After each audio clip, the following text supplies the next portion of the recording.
Halo teman-teman semua, selamat datang kembali di channel Mr. Revin ya. Setiap harinya kembali saya akan mengupdate untuk teman-teman semua berita seputar market hari ini dan juga technical IHSG.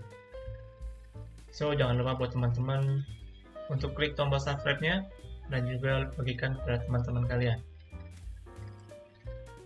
Nah, buat market hari ini teman-teman, kalau teman-teman mungkin ada yang trading, hari ini cukup kurang bagus teman-teman ya. Hari ini IHSG kita breakdown juga nih, nanti akan kita bahas teknikal ya.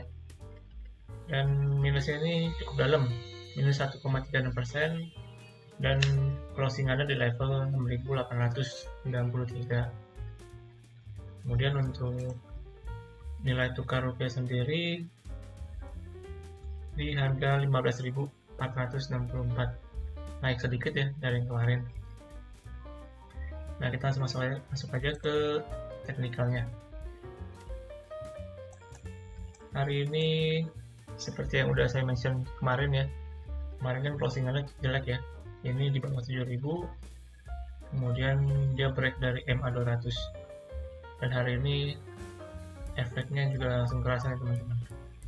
IHSG-nya ambrol, minus dalam, kemudian di sini juga dia break ya dari konsolidasi nih, setelah kurang lebih berapa lama nih, 42 hari ya, kurang lebih 1,5 bulan sideways. Kemudian hari ini dia break juga dengan candle yang cukup panjang ke bawah merah teman-teman. Nah, untuk supportnya sendiri sementara mungkin di sekitar 6.900 teman-teman ya, sampai 6.850 nih.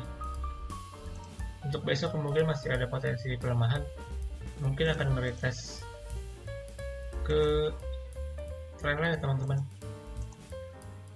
Ini trendline saya gambar dari yang sebelumnya saya tarik dan terbentuk trendline di sini, kemudian akan retest ke sini. Dan kalau misalkan ini juga nggak bisa nahan, maka nextnya mungkin menguji di level sekitar ini teman-teman, 6750 ya, 6750 ya. Nah, di sini kurang lebih untuk supportnya misalkan trendline dan juga area di sekitar 6.900 nggak bisa nahan. Yang pasti hari ini cukup berat ya untuk yang trading karena yang merahnya cukup banyak teman-teman. Dan untuk market besok kita harus pantau ketat teman-teman ya, karena kita nggak tahu nih apa yang akan terjadi besok. Ini saya hapus dulu. Hari ini juga dampak IHSG itu akibat dari Goto teman-teman ya. Nah, kita sekilas lihat Goto.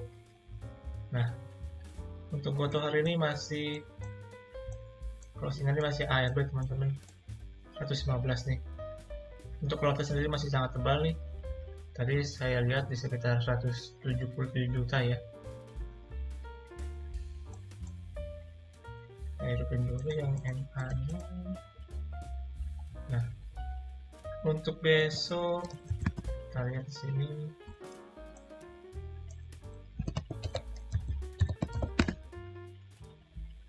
Besok kemungkinan ARB di 107 teman-teman. Kemudian untuk besoknya lagi bisa masih ARB pas di 100 nih. Nah, kalau feeling saya sih nih kemungkinan bakal technical rebound, mungkin di sekitar dekat 100 teman-teman. Cuman ini bukan ajakan membeli ya, disclaimer on dulu teman-teman, karena sejauh ini masih cukup tinggi tekanan jualnya nih. Nah, itu teman-teman sekilas update untuk Goto ya. Selanjutnya kita masuk ke berita market hari ini. Yang pertama dari Indi teman-teman, yang membalikkan rugi jadi laba ya. PT Indika Energi membukukan laba bersih sebesar 5,23 triliun rupiah pada 9 bulan pertama 2022. Realisasi ini berbalik dari periode yang sama tahun sebelumnya yang merugi 5,95 juta US dollar. Dari laporan keuangan perusahaan, pendapatan perseroan naik 57,15% menjadi 3,13 miliar US dollar dari yang sebelumnya sebesar 1,99 miliar US dollar. Jadi kan yang kita tahu ini bergerak di bidang energi teman-teman ya, dan juga untuk tahun 2020 ini energinya kan cukup meningkat tinggi ya. Jadi nggak heran kalau misalkan Indi ini bisa membalikan rugi jadi laba teman-teman. Dan juga selain itu ya, nah di sini diketahui perseroan saat ini semakin serius menjalani bisnis di bidang energi baru dan terbarukan atau EBT. Pada akhir September lalu, Indi melalui anak usahanya yakni PT Mitra Motor Group telah mendirikan perusahaan patungan atau joint venture dengan Foxtech Singapura yang diberi nama PT Foxconn Indica Motor. Nah, bidangnya FIM ini akan melakukan kegiatan manufaktur untuk kendaraan listrik, komersial, dan baterai elektrik yang akan terefleksikan pada kegiatan usaha. Jadi ini selain dia bergerak di bidang energi, dia juga sekarang beralih ke bisnis energi terbarukan teman-teman ya, atau EBT nih. Dan untuk teknikal Indi kita bahas jelas ya. Nah ini teman-teman untuk charting Indi ya. Per closingan hari ini di harga 2890. Nah kalau sini kalau misalkan saya lihat di sini terakhir dia udah sempat break ya, break dari supportnya.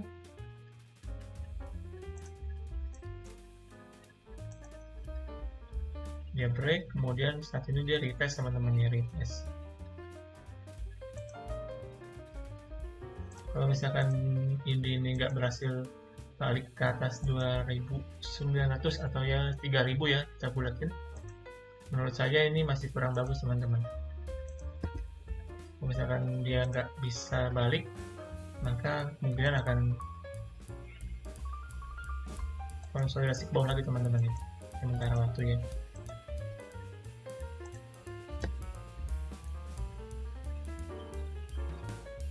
Untuk supportnya sendiri, support pendek ya mungkin teman-teman di sini teman-teman 2800.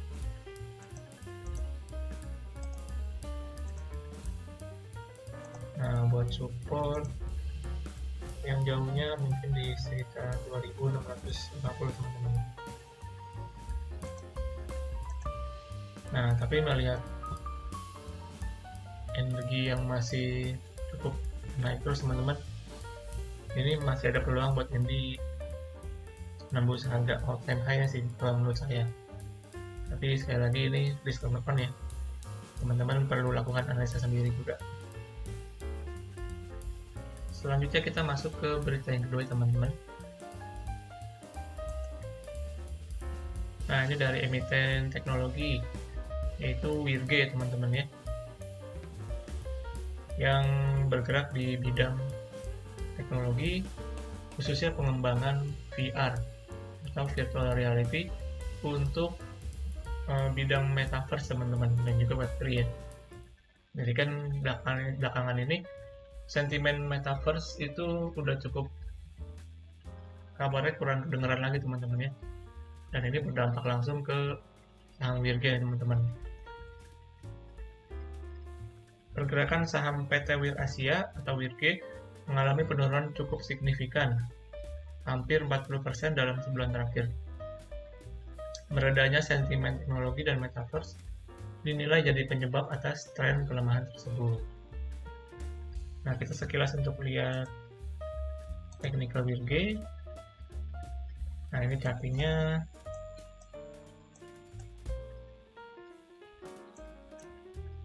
Ini mirip kayak ikut teman-teman ya, chartingnya. Nah, di sini dia IPO-nya di harga 168. Pada waktu IPO ini naiknya cukup signifikan teman-teman. Ini arah berkali-kali ya, sampai ke topnya itu 1600 nih.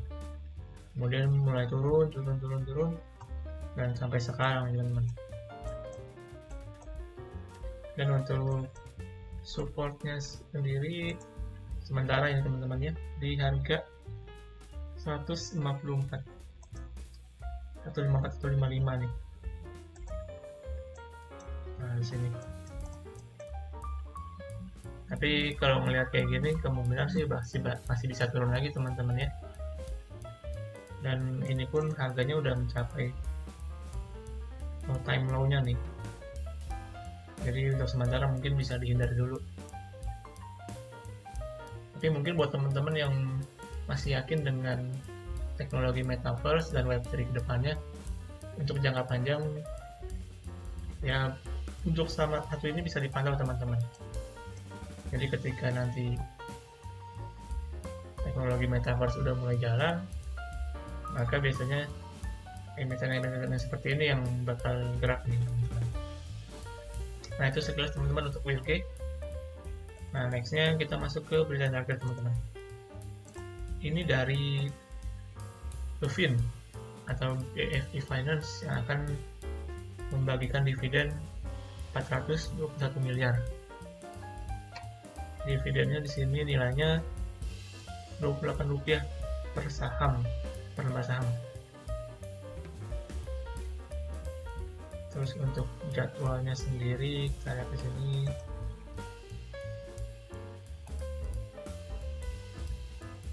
Nah, ini jadwalnya sendiri untuk dividen BFI Finance, dividen di pasar reguler dan nego 14 Desember 2022 ya teman-teman. Untuk pasar tunai 16 Desember dan untuk pembayaran dividennya di tanggal 22 Desember. Jadi buat teman-teman yang mau mendapatkan dividen dari Bevin ini, teman-teman harus hold sahamnya per closingan tanggal 14 Desember teman-teman ya, untuk bisa mendapatkan dividen dari saham ini. Dan untuk teknikalnya sekilas kita coba lihat.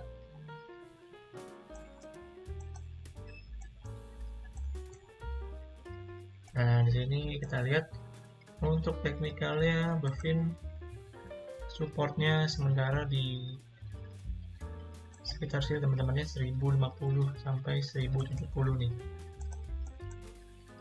Kemudian untuk resistennya mungkin di sekitar sini 1145 sampai 1150. Nah, di sini.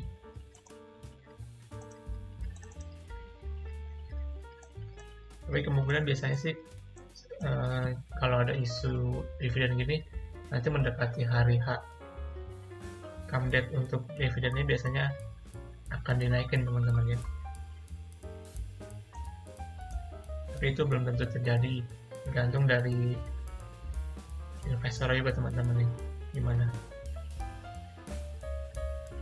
Nah itu sekilas teman-teman untuk Bevin, dan juga sekalian untuk menutup video hari ini. Semoga informasi yang saya sampaikan hari ini bisa bermanfaat buat teman-teman semua. Terima kasih yang udah menonton video ini sampai akhir, dan sampai jumpa di video selanjutnya. Salam trader.